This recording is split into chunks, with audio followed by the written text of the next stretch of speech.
Continuamos en la mañana más amable de la televisión colombiana, la mañana de Teleamiga Internacional.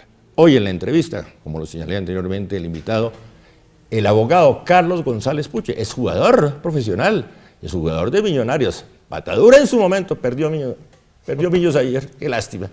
Bienvenida, doctor Carlos González.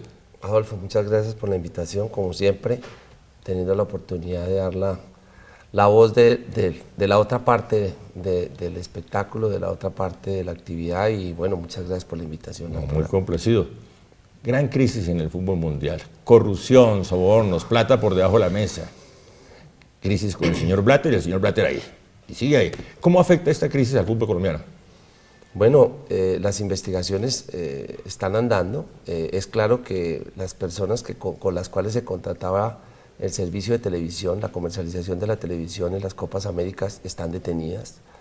Las personas que hacían los partidos de la Selección Colombia están detenidas porque han confesado, ya uno de ellos confesó sobornos para entregar la adjudicación de estos contratos, y conforme las cifras que ya se han conocido de la investigación, más o menos corresponden a un 30% del negocio, o sea, un negocio de 100 millones para las federaciones y 30 millones en sobornos para los directivos que son los presidentes de la Conmebol. Para los presidentes de la Conmebol. Eso dice la investigación. ¿Y el caso de los dirigentes del fútbol colombiano? Pues bueno, ya salieron inmediatamente a informar que esa plata ya había entrado a la federación, pero pues habrá que conocer de fondo las investigaciones, qué tiene que decir la DIAN, qué tiene que decir las entidades de control, y esperemos que las cosas comiencen a cambiar, porque ellos no son los únicos que pueden determinar esas cosas. Pero usted que conoce el tema, ¿hay corrupción en el fútbol colombiano? La hemos denunciado cuántas veces, desde hace años venimos denunciando la corrupción, la apropiación de dinero en beneficio de los directivos. Cuando venden a los derechos deportivos de los jugadores, los dineros no entran a los clubes. Esto es un tema de que se han inventado como un fuero especial para una entidad que, si bien es entidad privada, cumple una función de interés social, y ninguno de nosotros los colombianos, y menos los futbolistas, conocemos cómo disponen y cómo se invierten los recursos que llegan a las federaciones de fútbol, y yo creo que es hora de ponerle un tate quieto y poner controles, mecanismos de transparencia y de participación para otras instancias. Se han inventado, no, esa es la fórmula que utilizó la FIFA. Claro, siempre, es los intocables, el superestado. Sí, con el tema de que si un Estado sanciona a un directivo, puede ser desafiliado, pues eso ha hecho carrera, pero finalmente lo importante de esta investigación es que lo que se rumoraba a voces, se rumoraba en secreto, ya ha salido con cifras, ha salido con mecanismos, cómo lavan, cómo transfieren, cómo crean empresas para disfrazar los sobornos. Bueno, vamos a ver en qué queda todo esto, pero realmente sí es una importante luz para que la estructura del fútbol, no el fútbol, porque ellos no son el fútbol somos todos los que participamos en él, y ellos se han apropiado ese deporte, pero el fútbol es de todos. La estructura del fútbol será de ellos, pero el fútbol es de todo el mundo. ¿Cómo logró Estados Unidos zafarse de esa presión, entre comillas, y convertirse en el gran árbitro del fútbol mundial?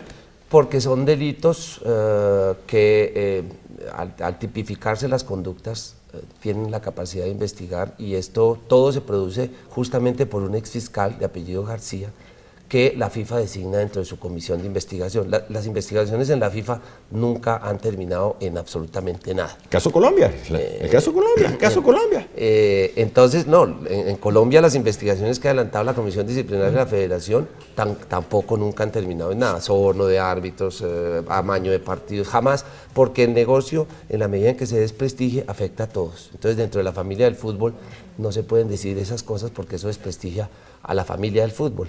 Por lo tanto, hay que tapar, hay que mantener el statu quo, y por eso las investigaciones nunca han llegado a un buen término. Ahora la fiscal, que viene trabajando esto hace más de 4 años, tiene con cifras, con pruebas, con testimonios, con detenidos, cómo es el entramaje, y eso es lo que nos vamos a poder por fin enterar, cómo es el porcentaje, cuál es la cantidad de dinero, cómo se maneja, y finalmente ya hemos ido aprendiendo, ya hemos ido conociendo cómo ellos trabajan en beneficio personal, dineros que son del fútbol para todos, no solamente para los directivos. La cantidad de plata que deja el fútbol, ese gran negocio. Es un super negocio, y esto, Adolfo, cada vez dejó de ser más un deporte para convertirse en un negocio. El fútbol es una multinacional que produce millones de dólares, y evidentemente los que más se benefician es una sola de las partes que participa, porque los futbolistas, evidentemente con excepciones,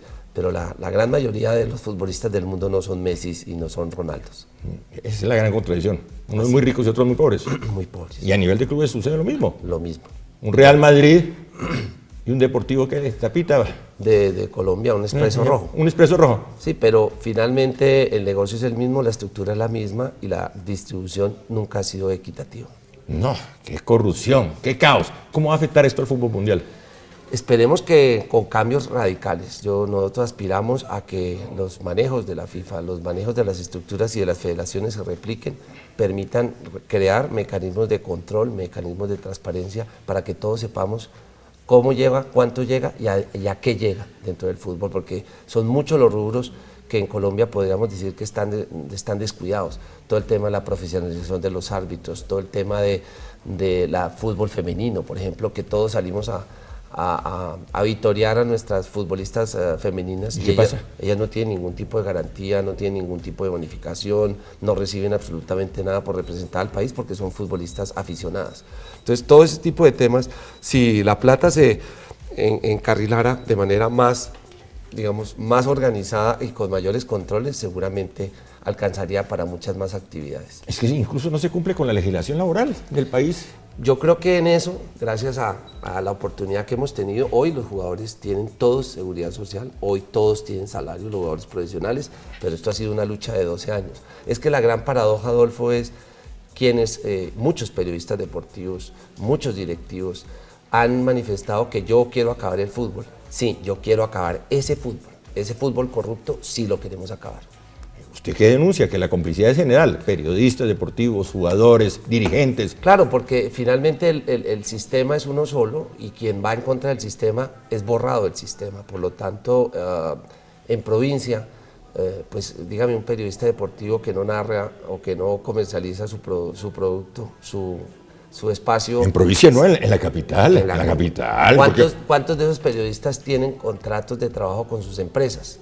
Todos trabajan, el 95 o 98% de los periodistas trabajan freelance, no tienen contrato de trabajo con su empleador, venden los espacios y los comercializan. Entonces, pues si ellos están en contra del estatus, pues no tienen cómo trabajar, porque no tienen información de los directivos, no tienen noticias, no tienen acceso a los estadios.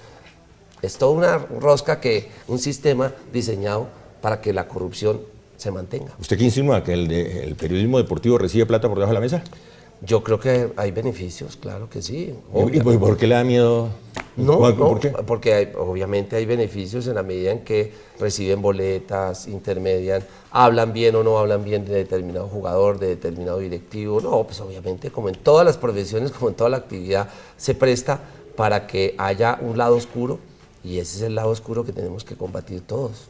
¿Qué va a pasar con la Selección Colombia en la Copa América? Yo no creo que tenga mucho perjuicio. Hoy estaba oyendo que no sabían si el partido con Costa Rica se iba a realizar, porque el presidente de la Federación Costarricense está preso, el que organizó el partido está preso.